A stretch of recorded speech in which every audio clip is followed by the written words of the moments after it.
So we're together here at the Arbor Institute for the first time in a while. And we're rekindling our practice.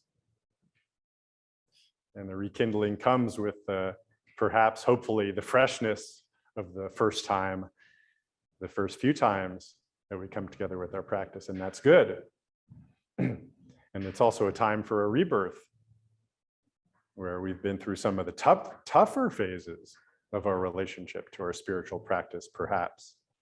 Maybe this last year and a half has challenged your practice, challenged your commitment, challenged your path, your confidence in yourself around what you were doing, all of which is good, all of which is a part of the path.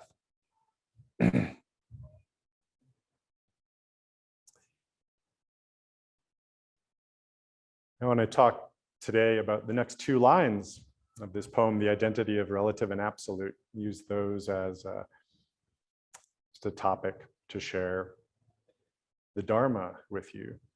And these next two lines, for those of you who haven't been with us or maybe missed a few sessions, I started a series of talks on a foundational Zen teaching poem that dates back to the 8th century, I believe it is. And it really lays out some of the core fundamental principles of Zen practice with respect to these dimensions of our existence, the relative dimension and the absolute dimension, the unified dimension, and the dimension that is full of discernment and separation. And our Zen teaching says that these dimensions are the same, actually. They're just like two sides of the same coin. And that what Zen practice allows us to do is to really bring alive this unity of these dimensions of our lives, in our life, not in our minds, but in our life, in our lived experience. So the next two lines that I want to talk about are probably the pivotal lines for me for this poem. They're ones that resonated with me through the years. It goes like this. Within light, there is darkness, but do not try to understand that darkness. Within darkness, there is light, but do not look for that light.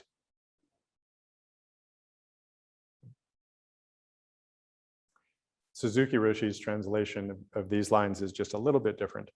In the light, there is darkness, but don't take it as darkness. In the dark, there is light, but don't see it as light.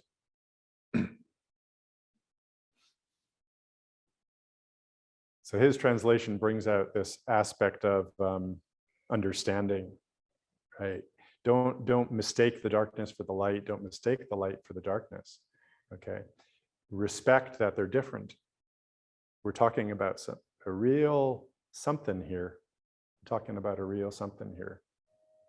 They're different, very, very, very, very different dimensions of our experience, okay? So light is the relative world. It's the world of distinctions, the thinking world, the dualistic world of words. That's the light. Okay, we see the differences between things. We relate to them as different things, separate from ourselves and separate from each other. Darkness is the absolute, the unified dimension. It can't be conceptualized. There's no transactional values. There's no exchange values. There's no qualities, no independent qualities in the absolute. Because there's no position or separate outside place from which we can make these types of judgments or qualifications about any aspect of the whole. Because nothing is separate from anything else. We could say that in this absolute dimension, everything is perpetually coming into being.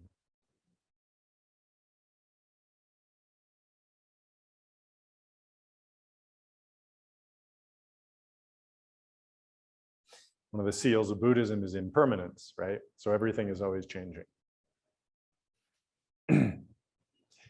Everything is always changing, we could say, from one thing to another thing. So this thing, and then the other thing, that's the light. That's the relative dimension. That's real. But the change, that's the dark. There's no thingness in the change. As soon as I call it change, it's a thing, so now it's light. Okay? But I'm pointing with the word change and with the word dark, because that's just a concept too. Pointing to this thing that is ever present, all pervading. We can never grasp it in thought, but it's always here. So we're very familiar with the relative world, the world of the light, as we call it. Light's a metaphor too, right? Because we live in the midst of our distinctions.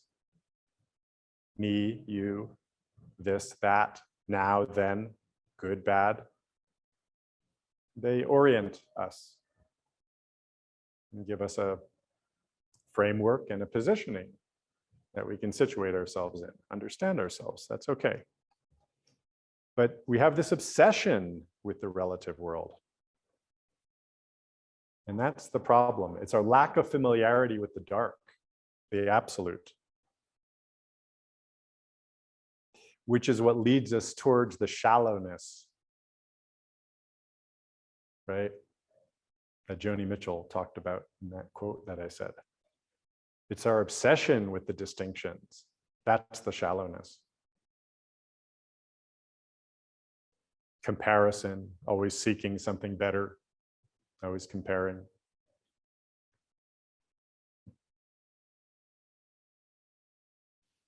But see, in the dark, there's no better. There's no better.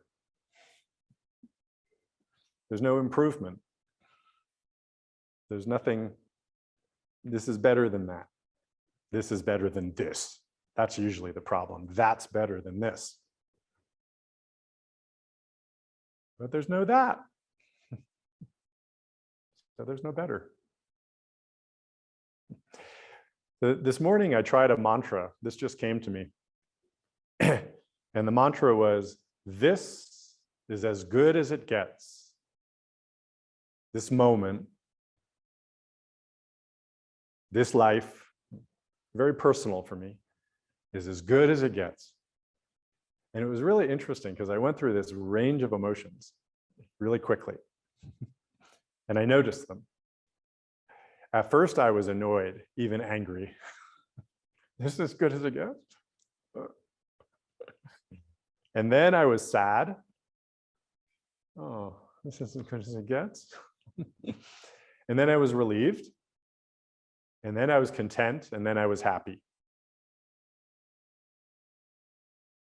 And all this happened in about 3 seconds. I'm serious. So I've got a lot of practice, reflecting on my emotions and watching them rise and fall, even very quickly like this. So this really happened. I'm sure I went through all of these in this period of time. And then of course, at the end of the 3 seconds, I was like, oh my God, I was angry at the beginning. Geez, don't I know this by now? I teach this.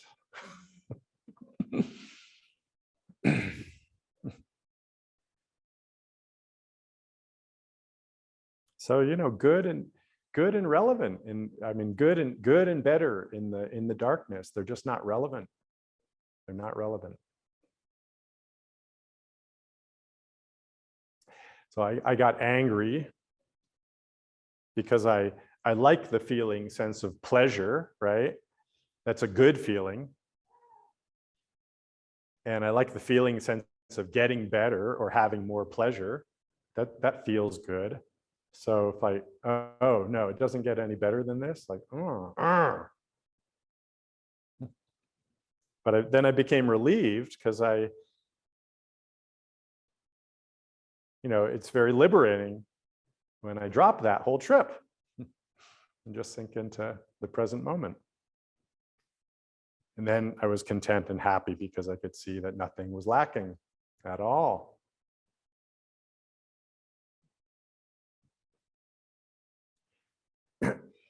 So in other faith traditions, they call the darkness God, or they call it a deity. They actually externalize it into something other and then develop a relationship with the absolute dimension mediated by this form, a being, or a concept. But we don't do that in Buddhism. We encounter the darkness. We invite the darkness. And we become intimate with the darkness. The fruitful darkness. We've known the darkness. We know it deep down within ourselves. We know it intimately. When we're born, we don't have an ego. As infants, we come out and we are in this darkness. Unity, the absolute. No separation, no distinction, right? Everything changing, flowing. No words for anything.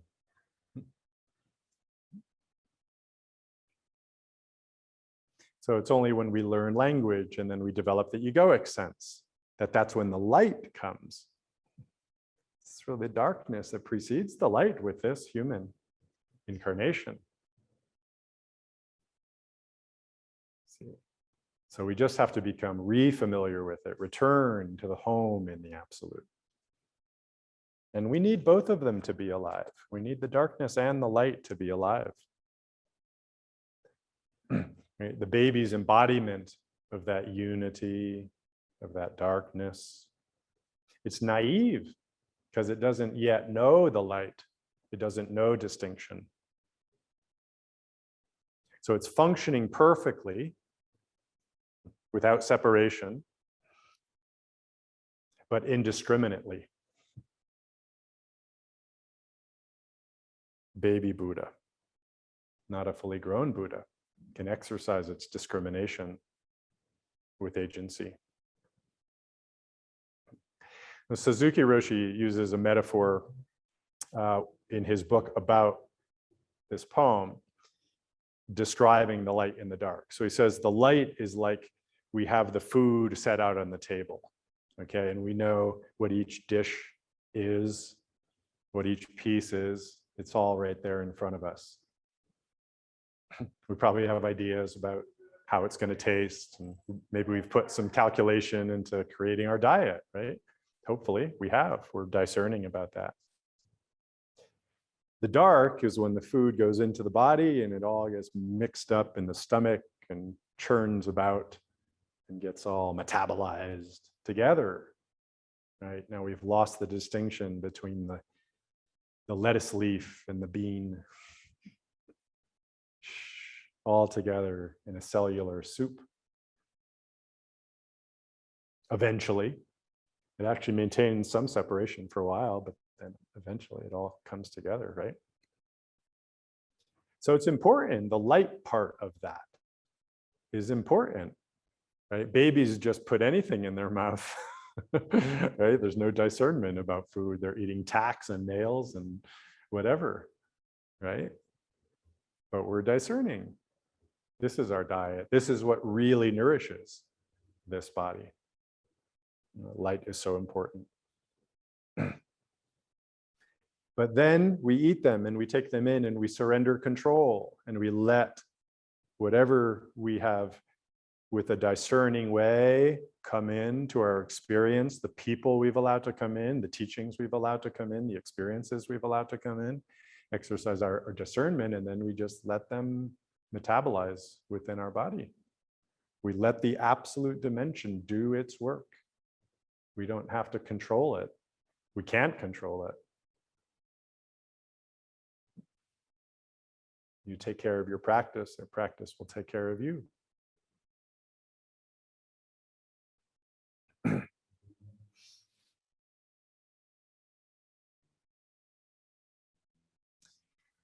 So the last point I just want to highlight is how we say, don't try to understand the darkness, don't look for the light.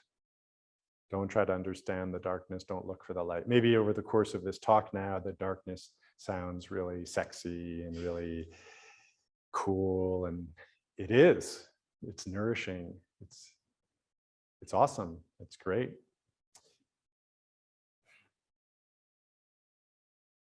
But enter into relationship with it in the right way. Okay. You know, we're not going to seek. Don't seek it outside. Something that's going to give you anything special. Don't go on a series of dates in order to find it. Because it's not out there. Right? It's inside. It's inside you.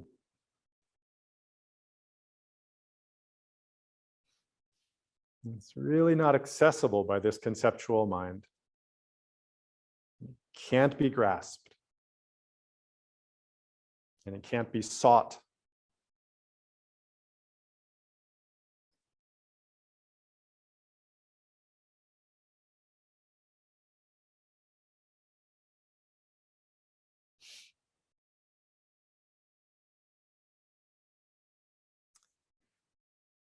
So that's what Zen practice is all about. It's just entering into that yearning without grasping. Entering into that relationship without needing it to be perfect. Falling in love with the world, not falling in love with yourself. And we do this with Zazen in Zen practice. The last words of Suzuki Roshi's chapter on these lines.